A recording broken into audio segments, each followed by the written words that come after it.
Bien, vamos entonces ya a abrir nuestras Biblias, ya después de haber compartido con ustedes esto. Vamos a estar abriendo en el libro de los Salmos. Hoy quiero meditar y, si es posible, titularlo de alguna forma este encuentro. Hoy el Señor nos estará llevando por senderos donde su providencia parece negar la promesa. Cuando la actividad providencial de nuestro Dios parece negar la promesa. Y es interesante que el Señor ponga a algunos de los que ha llamado en escenarios, en páramos, en lugares que parecieran contrastar y aún contradecir lo que Dios ha prometido. Vamos a explorar eso, y para eso vamos a estar abriendo nuestras Biblias. Hoy particularmente creo que nos viene muy bien el Salmo 34. Salmo 34 y el Salmo 56. Ya veremos cuál es el contexto biográfico existencial del autor de este documento, y ya usted va a ver la luz que va a arrojar el Espíritu Santo cuando logremos comprender por lo menos la dimensión integral de esta crisis. Dice así la palabra del Señor, Salmo 34, y leemos para la gloria del Padre, del Hijo y del Espíritu Santo. Dice así la palabra del Señor: Bendeciré a Jehová en todo tiempo. Su alabanza estará de continuo en mi boca. En Jehová se gloriará mi alma, lo oirán los mansos y se alegrarán. Engrandeced a Jehová conmigo, y exaltemos aún a su nombre. Busqué a Jehová, y él me oyó, y me libró de todos mis temores. Los que miraron a él fueron alumbrados, y sus rostros no fueron avergonzados. Este pobre clamó y le oyó Jehová, y le libró de todas sus angustias. El ángel de Jehová acampa alrededor de los que le temen y los defiende. Gustad y ved que es bueno Jehová, dichoso el hombre que confía en él. Temed a Jehová vosotros sus santos, pues nada falta a los que le temen. Los leoncillos necesitan y tienen hambre, pero los que buscan a Jehová no tendrán falta de ningún bien. Venid, hijos, oídme, el temor de Jehová os enseñaré. ¿Quién es el hombre que desea vida, que desea muchos días para ver el bien? Guarda tu lengua del mal y tus labios de hablar engaño. Apártate del mal y haz el bien. Busca la paz y síguela. Los ojos de Jehová están sobre los justos, y atentos sus oídos al clamor de ellos. La ira de Jehová contra los que hacen mal, para cortar de la tierra la memoria de ellos. Claman los justos, y Jehová oye, y los libra de todas sus angustias. Cercano está Jehová a los quebrantados de corazón, y salva a los contritos de espíritu. Muchas son las aflicciones del justo, pero de todas ellas le librará Jehová. Él guarda todos sus huesos, ni uno de ellos será quebrantado. Matará el malo la maldad, y los que aborrecen al justo serán condenados. Jehová redime el alma de sus siervos, y no serán condenados cuantos en él confían. ¿Cuántos dicen amén? Que el Señor bendiga su palabra en este día y hable a nuestros corazones. Dios y Padre Celestial, gracias por esta maravillosa mañana. La bendición de poder estar reunidos en tu nombre, Señor, celebrándote, glorificándote, exaltando tu precioso nombre. Hoy, al encomendarnos al fiel cuidado de tu gracia, maravilloso Rey, lo hacemos en el ruego de que tú nos bendigas en el ministerio de tu palabra, de que tú hables a nuestros corazones, a nuestras vidas, nos llenes con tu dulce espíritu de vida, hables a lo más íntimo de nuestro ser, y que tu gloriosa verdad, oh Dios, como tú mismo lo has enseñado, es lámpara a nuestros pies y lumbrera a nuestro camino. En Cristo Jesús. Amén y amén. Bueno, ya se acercan nuestras festividades, ya estamos en ellas, las festividades de Navidad. Y generalmente los temarios y los énfasis que nosotros vamos dando por razones y propósitos, no solamente de organización, de exposición, porque tenemos el imperativo bíblico de poder presentar todo el consejo divino a la iglesia. Presentar todo el consejo divino es que hay muchos temas que la iglesia tiene que conocer distintos senderos de la vida espiritual por la que la iglesia tiene que ser ejercitada en el conocimiento, en la anticipación de lo que providencialmente Dios ha querido revelar para nuestras vidas. Y generalmente para estas fechas los énfasis van a tomar otros rostros, ¿no? Sin embargo, creo que el temario que hemos elegido en este último trimestre y que ha sido objeto de nuestra reflexión ya por largos meses, creo que llevamos más de 3 meses meditando en esto, el tema de explorar los documentos históricos, la literatura histórica y sobre todo el énfasis en la dimensión del periodo monárquico de la historia de Israel, nos ha brindado sugerentes, interesantísimos temas sobre la praxis del poder, la interacción de la iglesia en su relación con las estructuras del poder, y hemos visto gran parte. Yo creo que si usted ha sido un buen lector y ha seguido con detenimiento las ideas que se han venido exponiendo, o como lo diría Humberto Eco, usted es un lector de entre líneas. El que sabe leer entre líneas, dice Humberto Eco, es el buen lector. El que sabe extraer del documento lo que el documento no dijo explícitamente. El que sabe leer metadiscursivamente puede discernir lo que metadiscursivamente el autor se propone. Si usted ha podido ver, aspectos de la naturaleza humana han sido revelados en estos episodios. Hemos podido contrastar o más bien constatar la enorme corrupción de la condición humana, la fragilidad moral de la condición humana. Hemos visto la propensión que nuestro corazón tiene al engaño, al pecado, a la iniquidad, a torcer el derecho. Hemos visto cómo generalmente la simbiosis o lamentablemente la alquimia entre el poder y la corrupción moral constitutiva del hombre se convierten en un cóctel pernicioso, venenoso.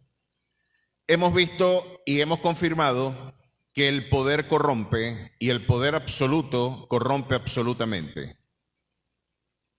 Pudimos ver aspectos, para aquellos que tienen interés por la investigación social, aspectos interesantísimos de la sociología de nuestra fe. Hemos visto cómo el Estado, curiosamente, es evaluado desde la perspectiva teológica de una forma bastante desfavorable. Aquel libro que Marcel Graniel escribió por los años 80, la generación de relevo versus el Estado omnipotente. Yo no sé cuántos pudieron recordar ese libro. Un libro que, bueno, mientras RCTV estuvo prendido, estuvo al aire, en los años 80 y 90 se le dio mucha propaganda. Sucede que Marcel Graniel era, la verdad es que uno se expone hablando de esta gente desde el púlpito, porque la gente diría, el pastor es pro Marcel. No. Es un dato histórico de la historia intelectual de Venezuela. Marcel Graniel era un discípulo de Carlos Rangel y también de Arturo Uslar Pietri. Y la concepción del Estado que este pensamiento liberal venezolano había aglutinado, curiosamente nunca fue asistido. Nunca el liderazgo político venezolano ha tenido una clara concepción liberal del Estado en nuestra historia del pensamiento. Quizás en el periodo andino tuvimos algún destello de esa perspectiva liberal del Estado, pero ya en forma muy precaria y muy ingenua. No hemos tenido, como lo advirtió muy bien Carlos Rangel y luego Marcel Graniel, una concepción liberal del Estado auténtica, donde las concepciones del Estado, tal como las han interpretado los grandes teóricos del Estado liberal como von Mises, como Rothbard y en este caso también el mismo Hayek, nunca se han integrado a nuestra concepción política venezolana. Nosotros tenemos una tradición estatista por definición historiográfica. Nosotros hemos apostado por hipertrofiar el Estado. El mejor negocio de esta nación es hacer grande el Estado y vivir de él. Es interesante ver que en 1 Samuel 8 se nos dice lo que hicieron falta 3.000 años antes de Cristo. Ya el profeta y juez Samuel estaba diciendo cuáles eran los riesgos de concentrar el poder en una pequeña élite burocrática. Y a mí me sorprende que hicieron falta 3.000 años después para que el pensamiento y la academia se diera cuenta de lo que la Biblia ya estaba diciendo.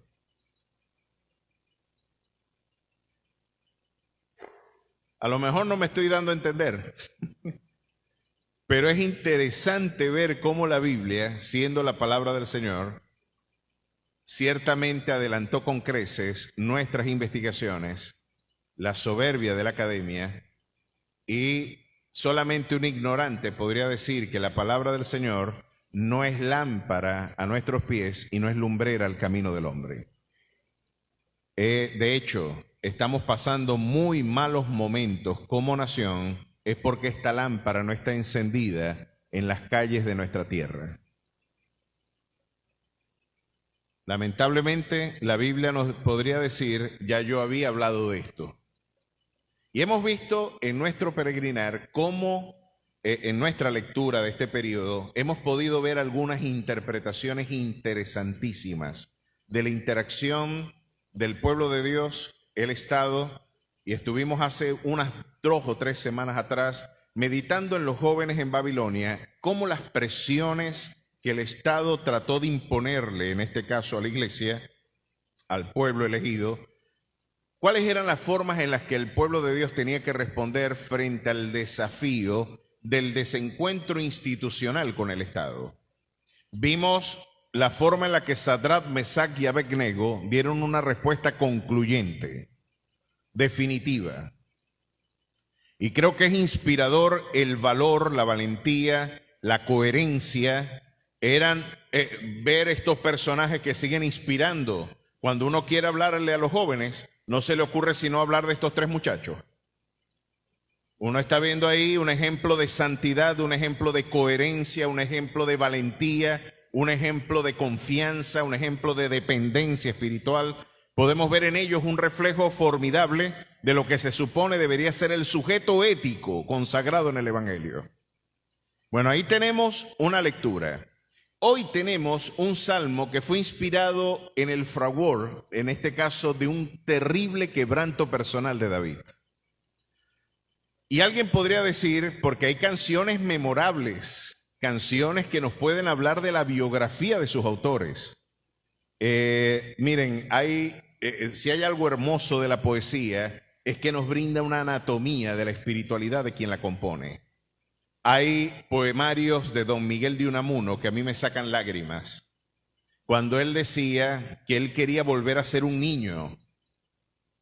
Y él decía, Señor, haz la puerta ancha porque ya yo crecí. Ya yo crecí y no porque yo lo elegí. Si no haces la puerta más ancha, por lo menos vuélveme a ser pequeño como yo lo era antes. Diciéndonos y recordándonos la necesidad de volver a ser como un niño, en términos de ingenuidad, en términos de malicia, en términos de pureza ante el Señor. Y usted puede ver mucho de la biografía de un autor, decía don Miguel de Unamuno, usted puede entender una obra por la biografía de su autor. ¿Quién compuso, por ejemplo, canciones célebres? Vamos a ponernos aquí creativos. Y aquí ya todos verán que yo soy un viejo, ya estamos ya con medio siglo encima, ya puedo decir que estamos viejos. Pero yo soy más viejo de lo que aparento, porque en verdad a mí me gusta es la música que escucharon mis padres y mis abuelos. Esa es la música que yo creo que es seria. No este calembero que tenemos ahorita, es un calembero. La verdad es que yo digo, ¿cómo alguien puede enamorar a una muchacha ahorita con una canción de Bad Bunny? Y lo hacen. Hey, yo pongo la letra de Bad Bunny en el celular y me llevan preso. Yo envío un mensaje de texto con la canción a 200 millas en un yaqui. Si yo pongo eso en un mensaje, me deberían meter preso por agresión sexual. Y ese tipo le dieron Grammys. Yo no sé, una muchacha se tiene que querer muy poquito, tiene que tener una profunda batalla de identidad y de autoestimación para permitir que un sujeto la trate así. Si a ti te gusta el reggaetón, preocúpate. No es un tema estético solamente, hay un tema ético detrás de esto. No es solamente un criterio estético, porque la música es de Dios. Y el género puede utilizarse para expresar ideas. De hecho, una de las canciones más de mayor esplendor de Marcos Witt creo que fue un reggaetón. En los montes, en los valles, es un reggaetón. Bueno, y fíjate, está en ese ritmo y un mensaje maravilloso. No, ¿qué te están diciendo? Están aludiendo a los aspectos más primitivos del cerebro, del tallo, del núcleo de nuestra experiencia neurológica. Ese ritmo tum, catum, catum, catum, catum. Eso es primitivo. Y como que saca lo peor nuestro, ¿no? Dicen, hay que ver qué mensaje te dan en ese contexto, porque cala hasta lo más íntimo de nuestra psiquis. Pero echando a un lado ese calembero, usted escucha, por ejemplo, la canción de Julio Iglesias, Me olvidé de vivir. ¿La han escuchado? En esto tengo que reconocer que el maestro en el reconocimiento de estas joyas de la música contemporánea es mi tío Luis, que llega a la casa cantando algunas de estas célebres canciones, Me olvidé de vivir, y ni hablar cuando alguien está enamorado, ¿no? No queremos ni hablar de eso. Pero canciones como las de José Luis Perales, canciones... Yo soy de la opinión que Nino Bravo, si no se muere, hubiera dejado limpio a toda esa gente. La hermana Noelia está por aquí. La hermana Noelia, ¿cuántas serenatas no le habrán llevado a la hermana Noelia después de Nino Bravo? ¿Y cuánto trabajo no habrá pasado el que la cantó? Porque para llegar al tono de ese sujeto, que era sobrenatural, la voz que tenía, era impresionante. Hay canciones memorables que nos pueden recordar cosas y nos pueden enmelcochar en memorias, en recuerdos muy bonitos. Yo escucho las canciones de los años 90 y me llevo al liceo, me llevan a la experiencia juvenil. El Salmo 34 es una canción, igual que el Salmo 56. Y usted, lo que menos se le ocurre es que usted está leyendo una canción.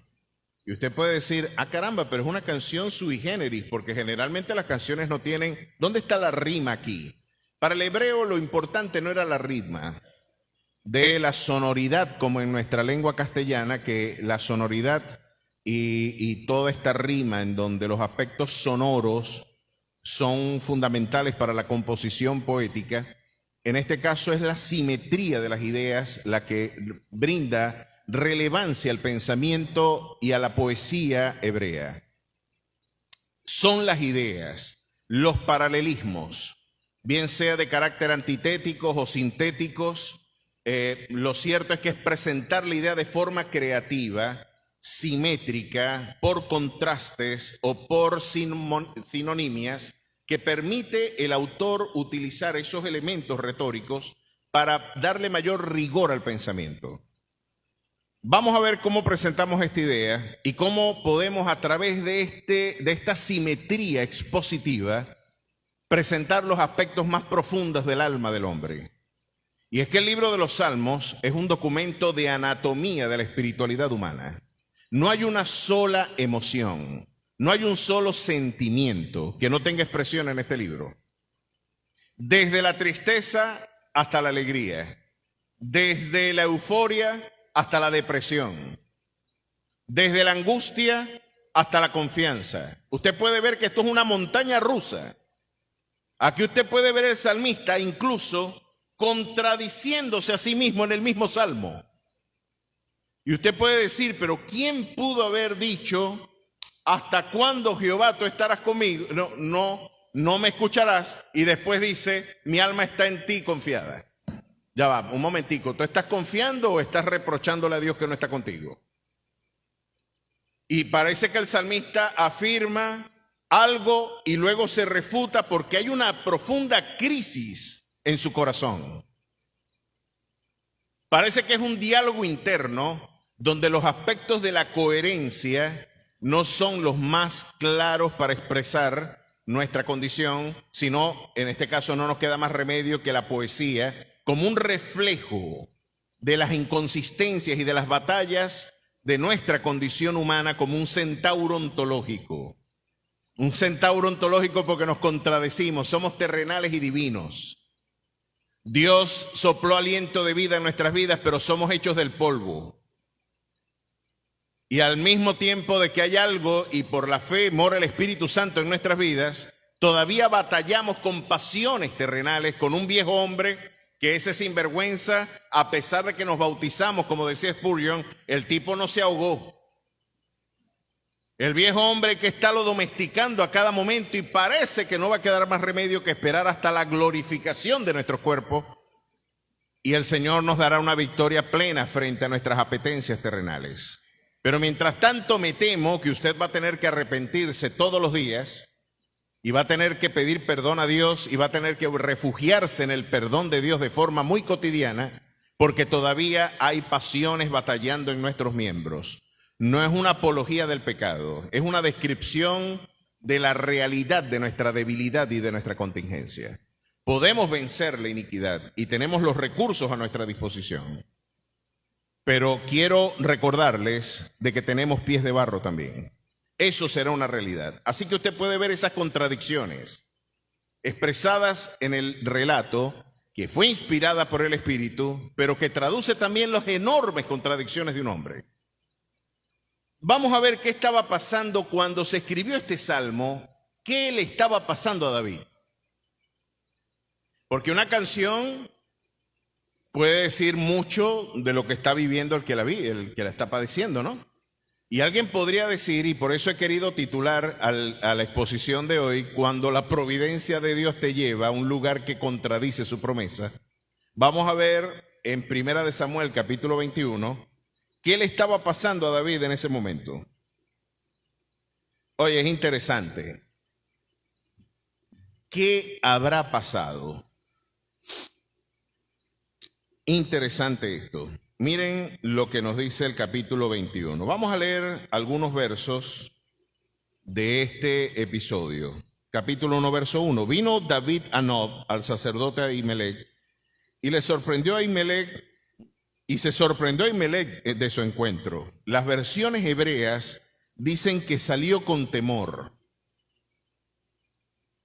lo que nos sugiere de que quizás estaba aprensivo el mismo sacerdote al ver de que había una crisis ya de estatura de guerra civil gestándose en la nación y la visita de David podía ser un elemento de perturbación a la paz de esa casa.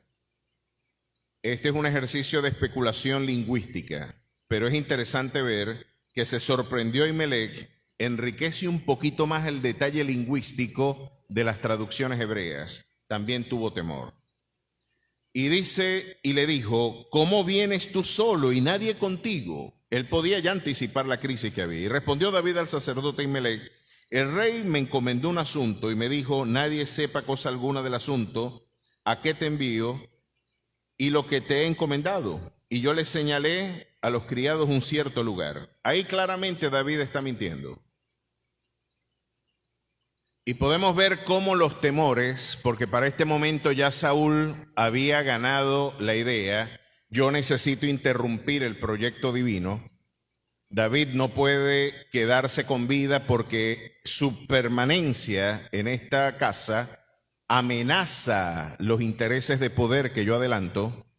Tenemos que darle muerte a David y ya las amenazas de muerte se estaban cerniendo sobre el dulce cantor de Israel. Así que él quería con discreción llegar a un lugar a esconderse. ¿Y qué mejor lugar que la casa de Jehová? Lo interesante es que este lugar no lo respetan los apóstatas como Saúl. A pesar de que Dios sí lo hace respetar porque va a ser ineludible que aquel que vulnere y que irrespete los espacios, y en este caso el templo de Dios que es la iglesia, no el edificio, ustedes, no toquéis a mis ungidos, es una clara alusión de que el que quiere pelear con la iglesia se va a tener que encontrar con Dios primero. ¿Le han hecho daño a la iglesia en la historia? Sí, pero los que le hicieron daño a la iglesia también tienen historias que contar. Es horrenda cosa caer en las manos del Dios vivo. Los cristianos también nos matan.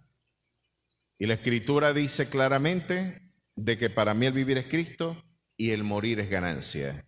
No puedo decir lo mismo de los que violentan a la iglesia. Qué terrible debe ser caer en las manos del Dios vivo. Que Dios te haya elegido para ser un Judas condenado irremisiblemente al dolor eterno.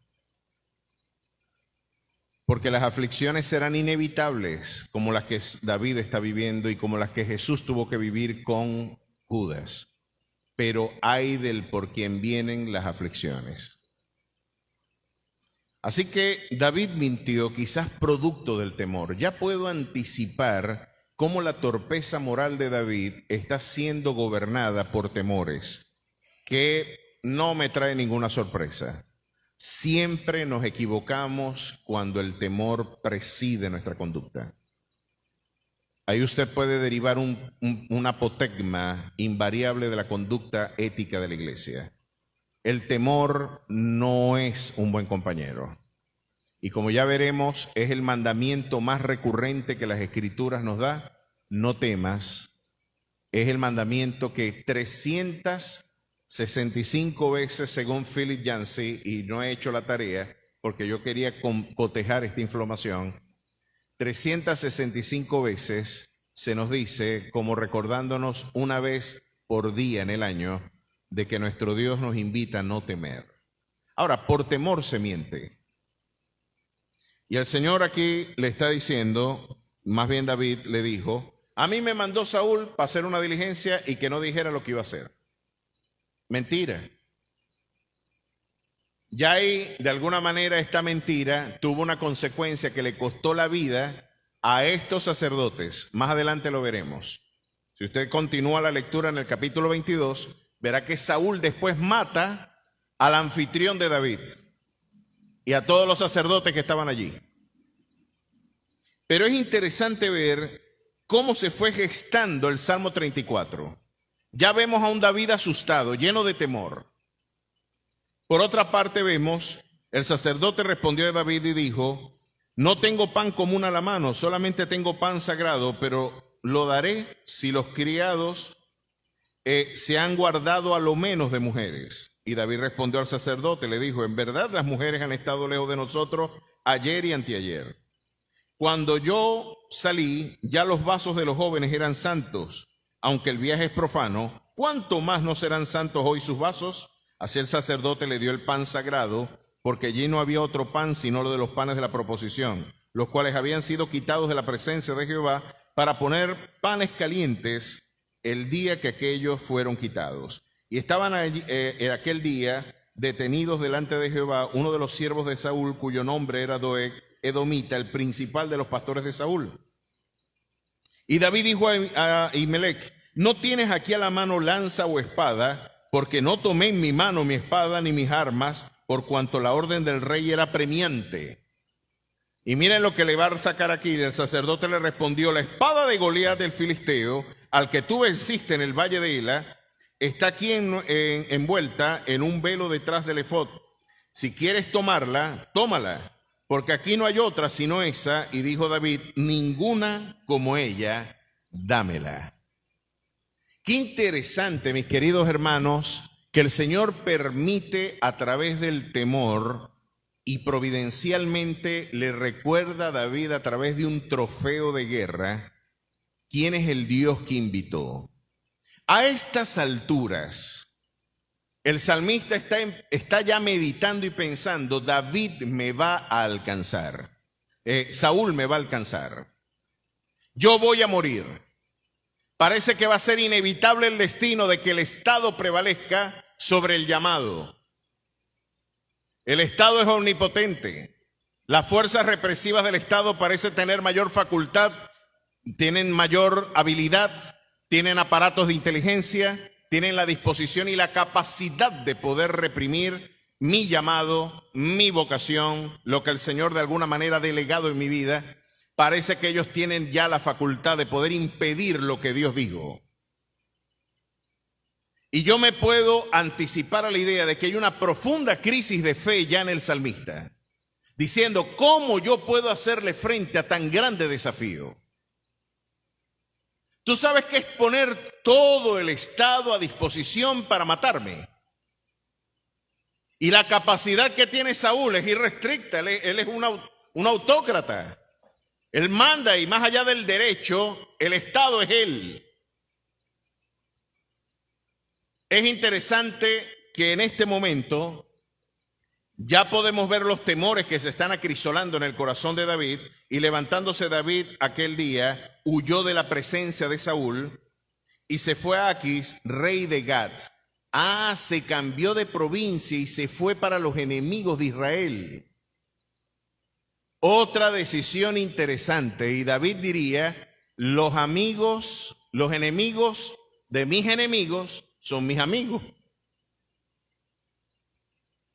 Vamos a ver, vamos a refugiarnos y voy a buscar un respaldo terrenal frente a una disposición del Estado de perseguirme, frente a una crisis espiritual. Voy a buscar una respuesta terrenal. Me voy a refugiar en una tierra proscrita, en los eternos enemigos de este pueblo, en los que quieren su exterminio. Pero quizás ahí voy a encontrar reposo. Miren cómo los temores nos hacen tomar malas decisiones. Y alguien podría decir, no es una mala decisión, es una decisión desesperada. Podemos darle distintas lecturas a esta contingencia. Lo interesante es cómo Dios, a pesar nuestro, sigue haciendo prevalecer sus propósitos en nuestras vidas. Yo puedo ver incluso en el trazo de la elección de David el cuidado providencial de Dios. A pesar de la torpeza de David, hay un Dios que sigue prevaleciendo con gracia en su vida. Ahora, mire lo que le pasa allí. Y los siervos de Aquis le dijeron, ¿no es este David el rey de la tierra? Pero es que los enemigos de Israel reconocen que quién eres tú. ¿No es este de quien cantaban en las danzas diciendo, hirió Saúl a sus 1000 y David a sus 10,000? Y David puso en su corazón estas palabras y tuvo gran temor de Aquis, rey de Gat. Están pasando cosas en el corazón de David, producto de sus temores, de sus anticipaciones y también de sus malas decisiones. ¿No nos está pasando a nosotros también en nuestra cotidianidad que tomamos decisiones más amparadas en el temor que en la promesa divina? ¿Cuántas decisiones hemos tomado por temor? Yo no voy a estudiar porque soy bruto. ¿Y quién te dijo que eras bruto? Mi mamá. ¿Por qué? Cada vez que peleaba conmigo, bruta igualita a tu padre. Bruto igualita a tu padre. Nunca va a decir igualita a ella, ¿no? Y si está la suegra, igualita a tu abuela. Esa es otra forma de encubrir el asunto. Eres un animal. Eres una porquería. ¿Y cuántas de estas ideas se pudieron haber enquistado en tu conciencia y pudieron dejar una ruta neurológica? Parece que lo real es lo que papá, mamá, mi tía, mi abuela y algunos de mis seres queridos, que se supone es la gente que más me ama, si ellos dicen esto es porque debe ser verdad. Yo soy bruta. Y si estudio, voy a demostrar que lo soy. Por lo menos ahorita tengo dudas. A lo mejor no es verdad que yo sea bruta o bruto, pero si voy y lo demuestro, y los exámenes van a dejar en evidencia que soy bruto de verdad, no, mejor no estudio. Y podemos generar corazas diciendo que los estudios no son necesarios y empezar a racionalizar nuestras decisiones y empezar a decir, para hacer cobres no hay que tener títulos. Es verdad, usted no necesita un título para hacer dinero. Creo que la gente más rica no son académicos. Los académicos son muy especulativos. Decía Nicolás Maquiavelo que lo peor que le puede pasar a una nación es tener un intelectual por líder. Porque los intelectuales son especulativos. Los que tienen interés por la academia, por la ciencia, por la investigación, generalmente no tienen interés por el poder. Pero es interesante ver que usted se puede esconder detrás de algunas racionalizaciones Y puede ver y decir algunos evangélicos en vocabulario evangélico, la letra mata, el espíritu vivifica. No estudie, hermano, que va a perder la unción. Y empezar una racionalización desde el temor. No, yo no me voy a casar porque a todas las mujeres les han pegado cacho. ¿Y quién soy yo para que no me peguen cacho? No, yo prefiero estar feliz toda la vida. Mejor no me caso. No, es que no todos los hombres son iguales. Hay algunos hombres que hay fidelidad y el Señor puede transformar el corazón de algún hombre. No, el temor podría enquistarte en la idea de privarte de la compañía, del amor y de la gloriosa y maravillosa experiencia del matrimonio, porque es honroso el matrimonio y el lecho sin mancilla. Y un matrimonio bien edificado es un factor edificante para quien lo ha disfrutado. Miren, es tan maravilloso la idea del matrimonio que en el corazón de la Biblia está un libro que habla de eso, El Cantar de los Cantares. Ese es un libro que está subido de tono, ¿sabes? Al punto que los rabinos ortodoxos no dejaban leer a los muchachos antes de los 30 años ese libro, porque decían, no, se nos pueden embochinchar. Si ahí están hablando de las torres que tienen sus pechos y de quién pudiese estar en el huerto de mi amada, muchachos, eso está muy subido de tono. Y hablar de todas esas cuestiones, fíjense el valor que tiene para Dios el matrimonio y la intimidad marital cuando consagró un documento solamente hablando del romance de la pareja. ¿Que han hecho daño? Claro que sí. ¿Que tenemos una concepción de la masculinidad y ahora de la feminidad que impide la interacción saludable entre un hombre y una mujer? Claro que sí, pero es producto, y lo podemos hoy recordar, ¿por qué David tomó malas decisiones? ¿Por qué nosotros tomamos malas decisiones? Bueno, entre otras cosas, por lo que Pablo explica en Romanos capítulo 12. Aquel texto que ya nosotros hemos trillado y hemos siempre ejercitado, cuando el autor sagrado nos recuerda, así que hermanos os ruego por las misericordias de Dios. Es como si Pablo estuviera juntando las manitos. Hermano, yo les suplico, por favor, de que presenten vuestros cuerpos en sacrificio vivo, santo, agradable ante su Dios, que es su culto racional. No os conforméis a este siglo, no tomes la forma del mundo, sino transformaos por medio de la renovación de vuestro entendimiento, para que logréis comprobar cuál es la buena voluntad de Dios, que es agradable y es perfecta. Y les decía yo en algunos encuentros anteriores que en vocabulario lógico, simbólico, elemental, hay una ley en lógica semántica que se llama contraposición, donde usted niega el consecuente y niega el antecedente y tiene una equivalencia semántica. ¿Qué significa esto? Que si yo leo Romanos 12:2 al revés, diría así: tú no conoces la voluntad de Dios y no puedes entender que es buena, agradable y es perfecta, es porque te sigues adaptando a este siglo. Sigues pensando como el común de la gente. Tu manera de pensar no te permite discernir la bondad de Dios. Nos está dando una clave para la comprensión de nuestra crisis: el pensamiento. Parece que yo sufro más por lo que pienso que por lo que realmente me está pasando, chicos.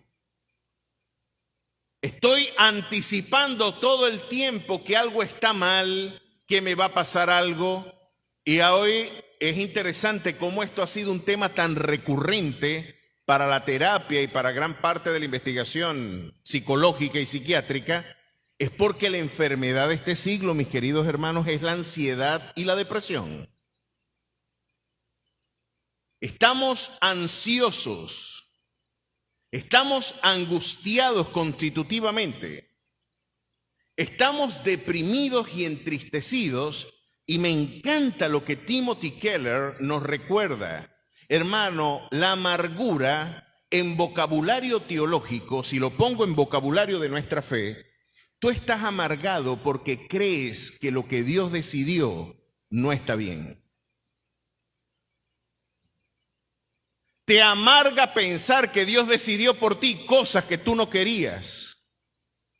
Y estás ansioso porque piensas en vocabulario teológico esta traducción. La ansiedad se traduce en la idea de que tú crees que Dios no va a tomar decisiones que a ti te gustan. Es decir, no puedo confiar en Dios. Yo conozco a Dios. Me va a llevar para lugares que contradicen su promesa. Me da el hijo y después me lo pide. Después de esperar tanto, Isaac me lo pide en el Moria.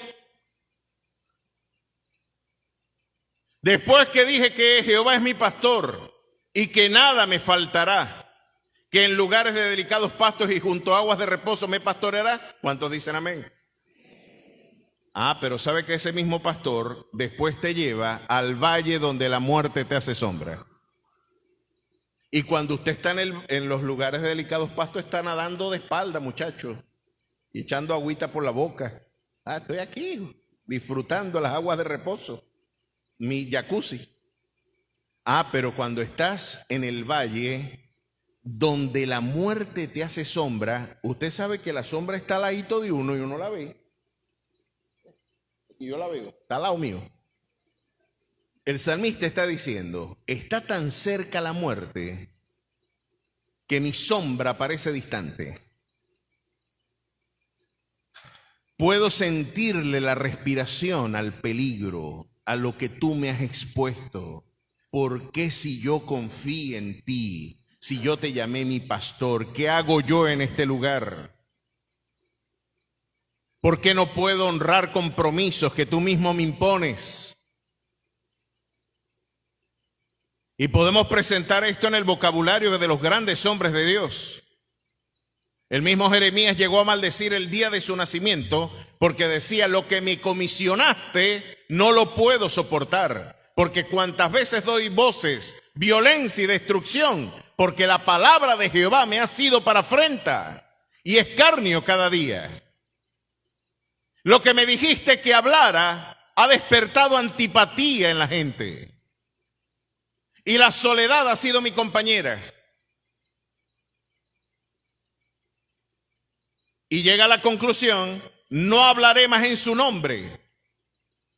¿Puede usted imaginar que un profeta, que un predicador diga, hasta aquí llego yo y no predico más? Me voy, yo no aguanto esta pela. Es interesante ver lo que David está fraguando y lo que nos está diciendo ahora Pablo. Mira, tienes que ser disciplinado en lo que piensas. ¿Qué estás pensando? ¿Puede usted ahorita meditar en cuáles son sus temores más íntimos?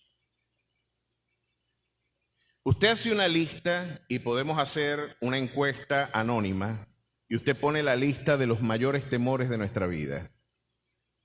Que se te muera un ser querido. ¿Ha usted meditado en ese temor? El que ama tiene temor a perder lo que ama.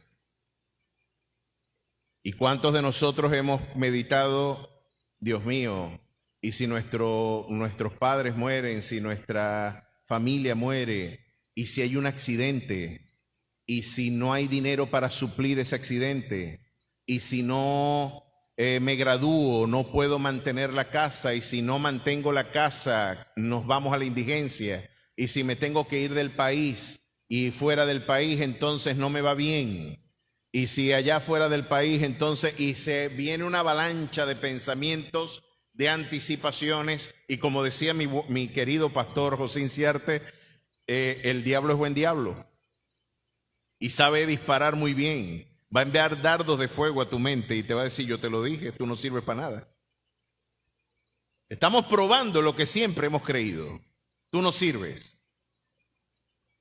Y a las mujeres les dice Satanás, te dejaron por fea, por gorda. Y a los hombres les dijeron, tú eres poco hombre, eres un incapaz. No sirves para nada. Antes cantaban de ti, este mató a sus 10,000. Ahora, el que mataba a los 1,000 lo tiene escondido. Y él mataba y que mataba a los 10,000 y anda escondido. Qué poco hombre. ¡Qué vergüenza! Este es el que mató a Goliat. No, chicos, esto es una caricatura de hombre. Y nuestros peores temores se desbloquean y nuestro sentido de indignidad, porque quizás, mi querido hermano, tenga esto presente sobre todo para la dinámica matrimonial. El hombre, la necesidad fundamental del hombre es sentirse respetado.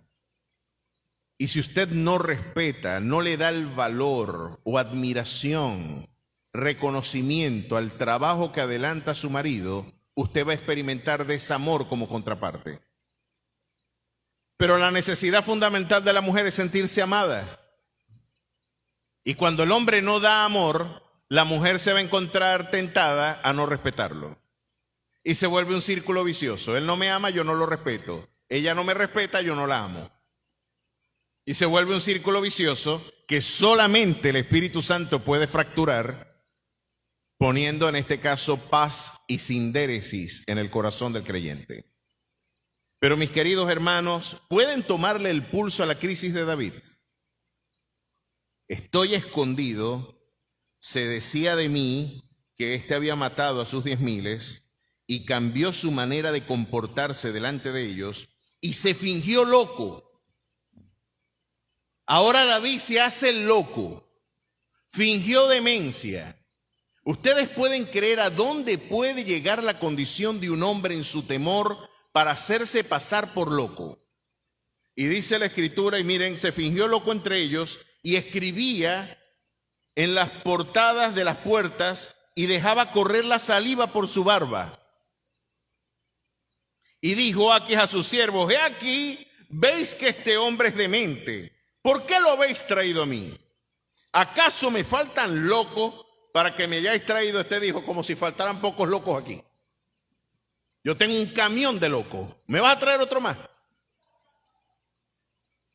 Un camión de locos. Ahora, delante de mí, había de entrar en mi casa.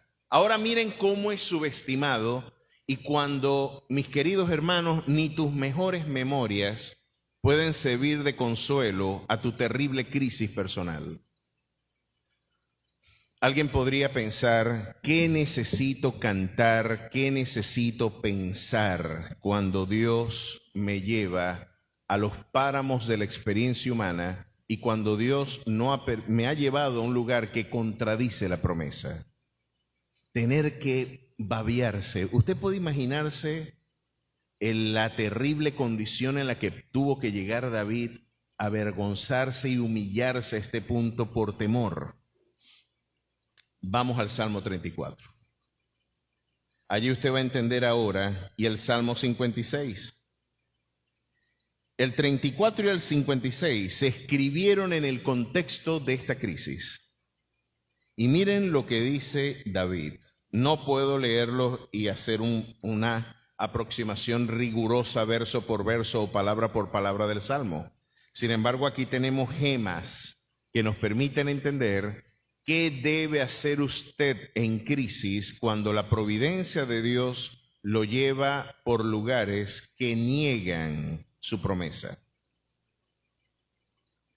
Dios te llevó a un lugar donde la muerte te hace sombra y debes cantar así: bendeciré a Jehová en todo tiempo.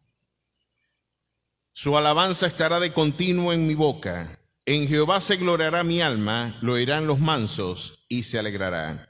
Engrandeced a Jehová conmigo y exaltemos a una su nombre. Mis queridos hermanos, aquí viene algo que el doctor Merlin Carothers, en un libro formidable, maravilloso, extraordinario. Recuerdo que mi pastor compraba cajas para tenerlo como regalo en las consultas pastorales. El libro se llamaba El poder de la alabanza. Y el libro también se llamaba el otro, Cuando el cielo baja al infierno. Dos textos, dos obras inspiradoras clásicas, que lo único que podríamos pensar es, ¿quién es el que tiene el poder? ¿La alabanza o el Dios de la alabanza? Sin duda alguna es el Dios de nuestra alabanza. Más allá de utilizar la alabanza como un elemento mágico, alabamos porque creemos en el poder del Dios que es objeto de nuestra adoración. Y es interesante, yo una vez, mis queridos hermanos, aquí tenemos el primer principio en términos de crisis, cuando Dios te lleva por los páramos de la vida. Cuando tienes que afrontar el valle donde la muerte te hace sombra, el Señor te está invitando a cantar a Jehová en todo tiempo. ¿Cuáles son todos los tiempos? La mañana, la tarde y la noche. Es una forma de entender esto. Pero quizás la Biblia se explica a sí misma y el capítulo 3 de Eclesiastés nos dice claramente cuáles son los tiempos en los que está hablando el papá de Salomón.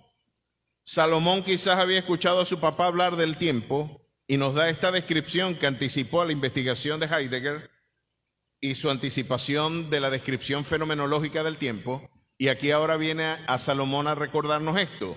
Todo tiene su tiempo y todo lo que se quiere debajo del cielo tiene su hora. Tiempo de nacer y tiempo de morir. Tiempo de plantar y tiempo de arrancar lo plantado. Ese es todo tiempo. Tiempo de matar y tiempo de curar, tiempo de destruir y tiempo de edificar, tiempo de llorar y tiempo de reír, tiempo de endechar y tiempo de bailar, tiempo de esparcir piedras y tiempo de juntar piedras, tiempo de abrazar y tiempo de abstenerse de abrazar, tiempo de buscar y tiempo de perder, tiempo de guardar y tiempo de desechar, tiempo de romper y tiempo de coser, tiempo de callar y tiempo de hablar, tiempo de amar y tiempo de aborrecer, tiempo de guerra y tiempo de paz. Lo que el salmista dice es, no importa la circunstancia en la que tú te involucres, nació el niño o murió el niño, abrazaste o te abstuviste de abrazar. Hay tiempos de prosperidad o hay tiempos de escasez. Hay tiempo de guerra o tiempo de paz. Sea en vida o sea en muerte, Cristo tiene que ser glorificado en tu vida. A su nombre sea la gloria. ¿Qué valor adquiere la alabanza? ¿Qué valor adquiere alabar a Jehová en todo tiempo? Porque usted se dirá en un evangelio que ha hecho tanto énfasis en los aspectos emocionales, en cómo yo me siento. Porque los evangélicos ahora decimos, yo siento de parte de Dios. Yo siento que esto es de Dios. La Biblia no me habla de yo siento. La Biblia habla es de yo creo.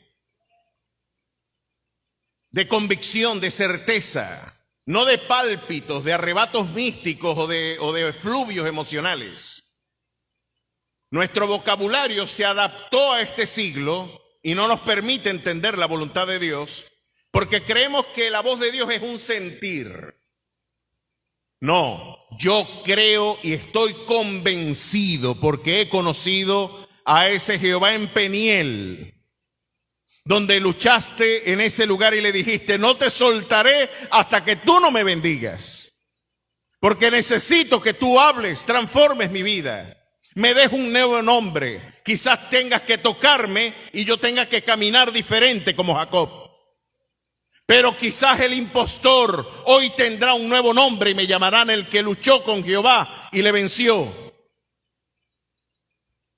Necesito conocer a ese Dios y yo sé que ese Dios es el artífice de cuando yo nazco y cuando yo he de morir. Cuando yo río y cuando yo lloro. Cuando yo abrazo y cuando me abstengo de abrazar. Cuando las cosas salen como yo quiero y cuando no salen como yo quiero.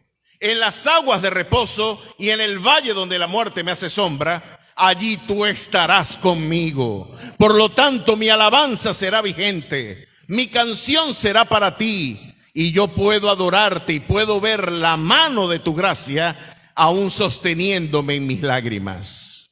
Porque nunca tu gracia me llevará a un lugar donde tu misericordia no pueda sostenerme. A su nombre sea la gloria. Así que alábele, glorifíquele en todo tiempo. Ahora la ansiedad viene a ser sustituida por un conjunto de sentires distintos.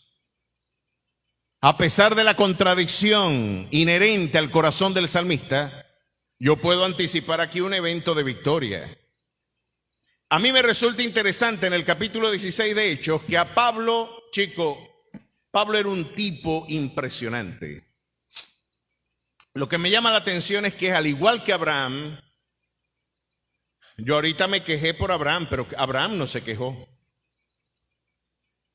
Esperó muchos años el nacimiento de Isaac, y después Dios le dice que le entregue en sacrificio a su hijo Isaac. Me estás pidiendo la promesa. Me estás pidiendo lo que me prometiste. Eso lo pregunto yo, eso no lo preguntó Abraham. A mí me resulta impresionante la coherencia de la racionalidad de la fe del patriarca Abraham. Y llevó al muchacho y lo iba a matar, y si el ángel no le grita 2 veces, mata al muchacho y le raspa un fósforo y lo quema, porque tenía que presentarlo también como ofrenda en holocausto ante Jehová. A su propio hijo lo hubiera matado. ¿Saben qué es lo que piensa el auténtico adorador? Porque usted no puede adorar lo que no conoce. No se puede amar lo que usted no conoce, diría Erich Fromm.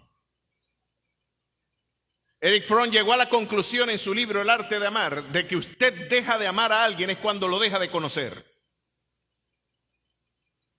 Cuando usted ya no le resulta seductor explorar la intimidad de ese ser amado. Pero como la condición humana tiene algo equivalente a la divina, que es prácticamente inescrutable, el amor sin duda alguna nunca deja de ser si es auténtico. Tiene un carácter espiritual, no carnal ni terrenal. Así que no se equivocó incluso el pensamiento académico en su afán especulativo. El amor nunca deja de ser. Pero mis queridos hermanos, lo interesante y lo que quizás el apóstol Pablo, y quiero traer esto a memoria, nos está enseñando, y Abraham también, es que, chicos, yo estoy consciente y seguro de que yo voy a matar a este muchacho, pero el Dios que me lo prometió es tan grande, es tan poderoso. Yo lo conozco también. Ese Dios es mi amigo. Yo sé que si Él me pide que yo mate a la promesa, yo mato al muchacho, yo le prendo fuego, lo convierto en cenizas, pero el mismo Dios que le dio este niño al vientre estéril, menopáusico y ya anciano de mi mujer, y que me dio la posibilidad de ser padre cerca de los 100 años, el mismo Dios que haciendo lo inverosímil e imposible nos dio a este muchacho, Él prometió levantar una nación de este muchacho. Y si me pide la promesa, yo se la doy, porque he aquí, aunque Él me matare, en Él esperaré. Si Él me pide lo que me prometió, yo lo entregaré, porque el cielo y la tierra pasarán, pero su palabra nunca pasará. Si Él dijo que me va a levantar una nación de este niño, yo lo mato, yo le prendo fuego a su cuerpecito, se eleva como ofrenda ante Él. Pero el Señor, como es imposible que mienta, lo va a levantar de entre las cenizas, me lo va a devolver en resurrección y va a levantar una nación de ese niño, porque el cielo y la tierra pasarán, pero este Dios nunca fallará en su palabra. A su nombre sea la gloria. Así que cántele en tiempo y fuera de tiempo, en todo tiempo alaba a Jehová. Dentro de mi equipo, yo tengo un guardaespaldas espectacular. El tío Luis es cinta plástica en yoga. Y yo le digo, tío, acompáñame. Con todos los enemigos que tengo yo y con todos los, imagínense, yo le digo a tío, acompáñame. Y Edwin es cinta plástica también en aikido. Y yo cinta plástica en ajedrez. Bueno, lo cierto es que imagínense este combo, y de alguna manera, en una ocasión el tío Luis estaba conmigo, y yo estaba angustiado. Hay tantas cosas que uno cubre, tantos frentes, mi querido hermano. Mi teléfono amanece todos los días con 500 mensajes. De la iglesia, de los que están aquí, de los que están afuera, de los que quieren venir y de los que se fueron. De esta iglesia y de las iglesias de Maracaibo y de las iglesias donde he predicado. Hay mucha gente a la que atiendo, muchísima.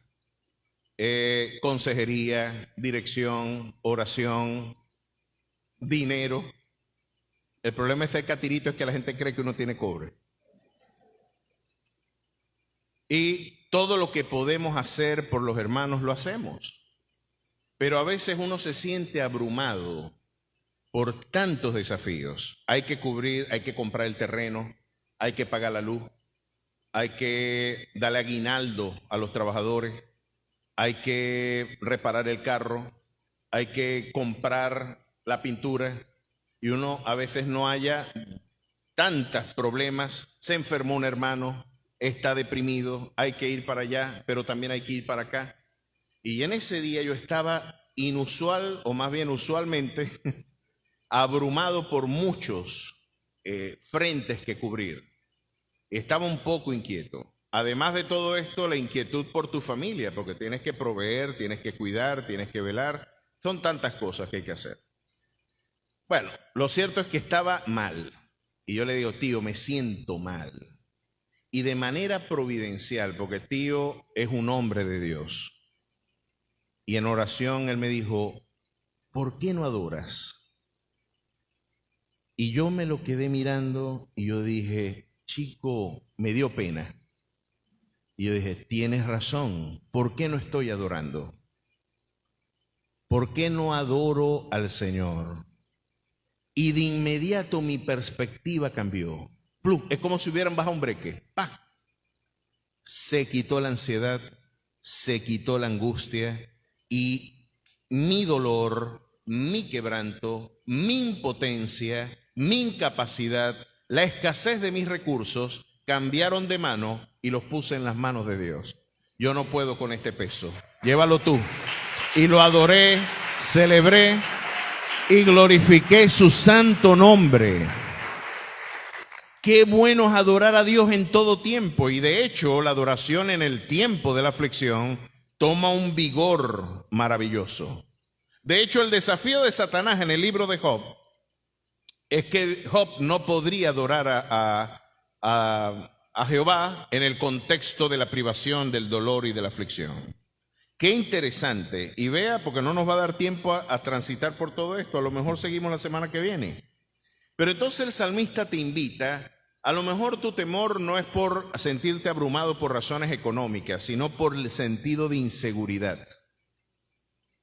Ahora, fíjese lo importante de cultivar la idea de quién es Dios en tiempos de paz. La importancia de la escuela bíblica, hermano. La escuela bíblica aquí, la escuela dominical, la vemos vacía los domingos, y es porque quizás usted no ha entendido el valor que tiene para su peregrinar espiritual escuchar instrucción divina en tiempos de paz. Necesitas conocer a Dios porque el tiempo del dolor va a llegar. Y no solo de pan vive el hombre, sino de toda la palabra que salga de la boca de Jehová. Vas a estar desnutrido cuando llegue el tiempo de la aflicción. ¿Y de dónde vas a sacar fuerzas para poder afrontar los desafíos que la providencia de tu Dios te impone? Estás bajo promesa. Hay gloriosas promesas en ti, pero las vas a pasar muy mal si no las cultivas en tiempos de paz. Vas a tener que buscar pastillas para dormir, vas a tener que refugiarte en un bojote de cosas porque el Señor no ha sido tu refugio en tiempos de paz. Es tremendo lo que puede suceder cuando subestimamos nuestras disciplinas espirituales. Lo interesante es que el sentido de inseguridad dentro de esa pirámide de las prioridades y de las necesidades fundamentales de la condición humana, el sentido de seguridad es uno de los elementos primarios de la condición humana. Sentirse seguro. Hermano, usted se siente inseguro y es poco productivo. ¿Qué te hace pensar que salgas de tu casa y que te digan que se van a meter en tu casa cuando tú salgas? Imagínate, estás como Carlos Angustia mirando todo el tiempo y no tenés forma de poder vivir coherente y trabajar de manera coherente. El sentido de seguridad es un elemento fundamental. Y ahora el salmista, ¿cómo respondió en ese momento cuando la omnipotencia del Estado estaba persiguiendo al salmista? Miren lo que David recordó. ¿Por qué el pensamiento es tan importante? Salomón, anticipando a las terapias cognitivas contemporáneas, nos dejó en el libro de Proverbios una joya para la investigación social y de la conducta humana. Salomón dice, porque cuál es tu pensamiento en tu corazón, así es el hombre. Tú eres lo que piensas y lo que crees. Tu pensamiento, no tienes idea, es como el software que programa tu conducta. Y tú puedes tener recursos y estás convencido de que no puedes y no puedes. Hay una profecía de autocumplimiento. Lo interesante es que Pablo nos da una disciplina, Filipenses capítulo 4, y creo que vale la pena que usted recuerde cuál es esa disciplina a la que usted debe todo el tiempo, recordar. Capítulo 4, verso 8. Por lo demás, hermanos, todo lo que es verdadero. Usted pregúntese, ¿esto que estoy pensando es verdad? No. Entonces, ¿qué hace aquí? Todo lo honesto. ¿Esto que estoy pensando es honesto? No. ¿Qué hace aquí este calembe? Sáquelo. Todo lo justo. ¿Es justo lo que estoy pensando? Y usted en su tribunal y el Espíritu Santo le dirá, muchacho, estás más perdido que San Nicolás el Día de las Madres. Esto no es justo. Bueno, bota ese calembe. Todo lo honesto, todo lo justo, todo lo puro, todo lo amable, todo lo que es de buen nombre, si hay virtud alguna, si hay algo digno de alabanza, en esto pensad. Es decir, tenemos el imperativo de administrar hasta nuestros pensamientos. Lo que tú consideras es inocuo tiene una profunda impronta y muy significativo valor en la dinámica de tu conducta cotidiana. Lo que tú crees determina tu conducta. ¿Qué estás pensando, hermano? ¿Qué piensas? ¿Qué estás meditando? La contraparte de esta reflexión es esta. El que medita en la ley de Jehová de día y de noche será como árbol plantado junto a corrientes de aguas. ¿Ha visto usted un árbol junto a corrientes de agua? Yo soy amante de los árboles. Y no hay nada más hermoso que ver un árbol plantado junto a un río. El vigor, la fortaleza, majestuosos, que crecen junto a corrientes de agua, que darán su fruto en su tiempo, su hoja no cae y todo lo que hace prosperará. Lo que piensas importa mucho. Lo que estás meditando importa y bastante. ¿Cuál debe ser el criterio? Llevando cautivo todo pensamiento a la obediencia de Cristo. Si esto no es tuyo, ¿qué haces? Mételo preso y te lo llevas y botas ese calembe. Meta preso el pensamiento, lleve cautivo todo pensamiento. ¿Cuántas ideas? Mire, hasta el homosexual que dice que piensa, no es que yo soy homosexual, eso no es verdad, nadie nace homosexual. Tú eres cautivo de una mentira. Y el pensamiento de que tú te convenciste de que eres así, biológicamente Dios no te creó así. Tienes que creer lo que Dios dijo de ti. Dijo que eras un varón, pues eso es lo que tú eres. Y permitir que ese pensamiento le dé coherencia a la conducta. Y reconfigurar un pensamiento que ya no se adapta a este siglo, sino que es transformado por medio de la renovación de su entendimiento, y allí lograrás comprender cuál es la buena voluntad de Dios, que es agradable y es perfecta. A su nombre sea la gloria. ¡Qué bueno! Adorar a Dios en todo tiempo. Administra el pensamiento. Y para el temor, el antídoto es reconocer que el ángel de Jehová acampa alrededor de los que le temen y les defiende. Yo de niño, cuando me acostaba, en los primeros años de mi infancia, dormía con mis padres. Y en la casa de Sabaneta, tan pronto apagaban la luz, todo lo que estaba en el cuarto yo lo veía como un monstruo. Yo dormía agarrado de la mano de mamá o con el pie tocando la pierna de ella. Ese era mi sentido de seguridad. Pero entonces apagaban la luz y el zapato que había, ahí hay un caimán. Y me miraba así, el pantalón que dejé regado, allá hay un tiburón. Y aquí, este es un hipopótamo. Y yo veía todo eso, ya empezaba a maquinar y no podía dormir. En mi desarrollo evolutivo, la idea que a mí me dio paz era entender este concepto. Yo no dejé de ver caimanes, hipopótamos y dragones, pero quité la mirada del hipopótamo, es verdad, ahí está un hipopótamo, ahí está un dragón, ese que era el pantalón cuando estaba la luz prendida, es un tiburón ballena. Yo leía libros de animales cuando era niño y andaba encantado con los animales, pero después le tenía miedo en la noche. Ahí están. Pero el Señor dijo que estaba conmigo y que el ángel de Jehová acampa alrededor de los que le temen. Ellos están ahí, pero es más real el que dijo que iba a estar conmigo. Tiene más poder el que dijo que estaba conmigo. Saúl no se fue. Saúl no desistió en buscar a David. Saúl incluso aplicó mayor rigor al poder que disponía para perseguir a David. Y David, encantando, se dio cuenta, chico, Saúl podrá decir lo que quiera, pero es el ángel de Jehová el que acampa alrededor de los que le temen y les defienden. Mayor es el que está en mí que el que en el mundo está. A su nombre sea la gloria. Ahora, ¿en quién estás confiando? Le estás dando mucho crédito a Satanás. Le estás dando mucho crédito al poder del hombre. Y esto es lo que viene a cultivar la idea de entender la idea de Dios en tiempos de paz. Es que cuando tú entiendes el irrestricto gobierno soberano que Dios tiene de la historia, tendrás que decir, mira, Saúl está en pie.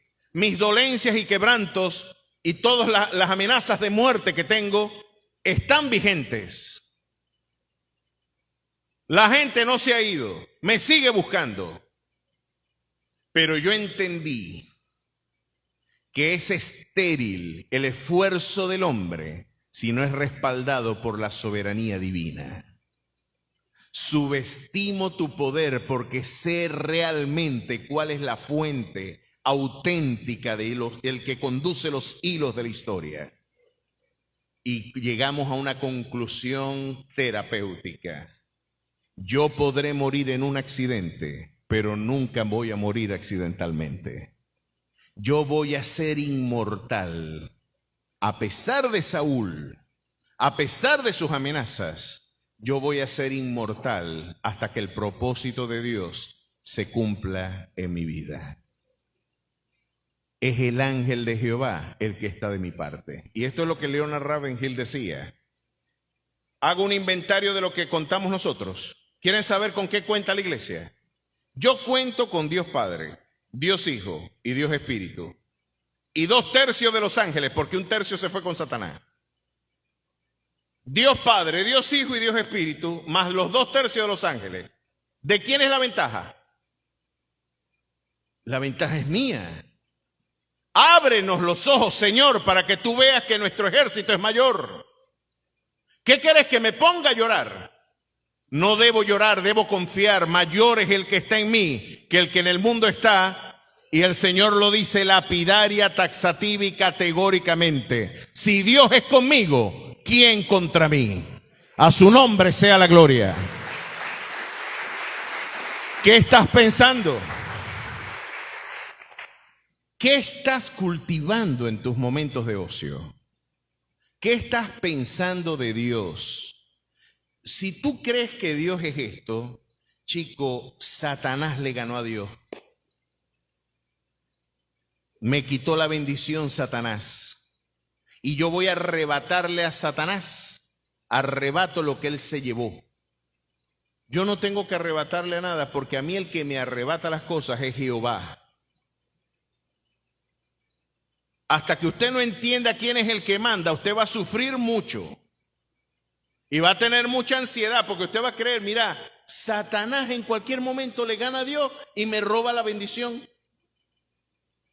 Ese no es el Dios de la Biblia, esa es la caricatura neocarismática que le han vendido algunos, haciéndole pensar que Dios está en una guerra simétrica con Satanás y que hay un momento en que gana Satanás y un momento en el que gana Dios. Hasta que usted no entienda las palabras lacerantes que todavía metabolizamos, de quién será aquel que diga que sucedió algo que el Señor no mandó, de la boca del Altísimo no sale lo bueno y lo malo, o la afirmación del patriarca cuando decía que el mismo Dios que hiere es el Dios que venda. Hermano, quite la mano de los que les traen aflicción a su vida y ponga la mano de Dios. Y al igual que José, usted puede concluir diciendo: ustedes pensaron mal contra mí, pero Jehová encaminó todo esto para el bien de este pueblo, para preservar a gran número de gente. Tu mayor esfuerzo está siendo encaminado, el de tus detractores, por una actividad providencial de tu Dios que te llevó a páramos donde la muerte te hace sombra, pero Él te recuerda: no temas, yo estoy contigo. A su nombre sea la gloria. ¡Qué bueno!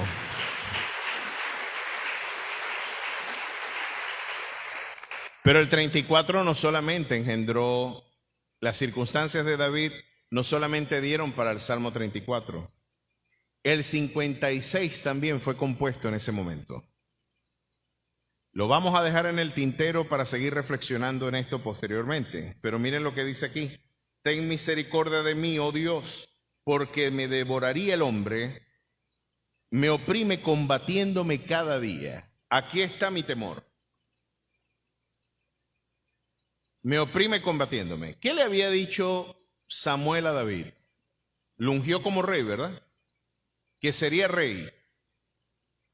Estamos en el punto donde las aflicciones hablan más duro que la promesa divina. Donde nos hundimos. Donde David dice: lo que Samuel dijo es mentira. No, yo no creo que yo vaya a ser rey. ¿Cómo, muchachos? No hay forma de serlo. Eso no lo dice David, pero eso es lo que decimos en nuestro fuero interno cada vez que nos sentimos abrumados. No, la maldad hay en medio, y miren lo que dice acá: me oprime combatiéndome cada día. Todo el día mis enemigos me pisotean, porque muchos son los que pelean contra mí con soberbia. Y miren la conclusión que viene a traer paz al corazón del creyente, y es la forma en la que usted debe responder ante la crisis. En el día que temo, yo en ti confío. En Dios alabaré su palabra, en Dios he confiado, no temeré. ¿Qué puede hacerme el hombre? Allí usted puede ver un prólogo de lo que serían las victorias que David necesitaba conquistar antes de que se le delegara el poder providencial que Dios había dispuesto. Porque, mi querido hermano, Dios va a llevarte a lugares que contradicen la promesa. Es porque todavía tú necesitas seguir cazando algunos osos y algunos leones. Necesitas seguir ejercitándote en la dependencia y seguir sacando musculatura espiritual para que tu autosuficiencia, para que tu sentido de valentía, para que tu confianza en ti mismo se vea estrujada. Y el Señor, humillando nuestra soberbia, demuestre una vez más que no vamos a vencer con ejército ni con fuerza, sino con su Santo Espíritu. En el día que temo, yo en ti confío. ¿Cuántos dan gloria y alabanza al Dios de Israel? Seguimos la próxima semana, seguimos adorando su precioso nombre.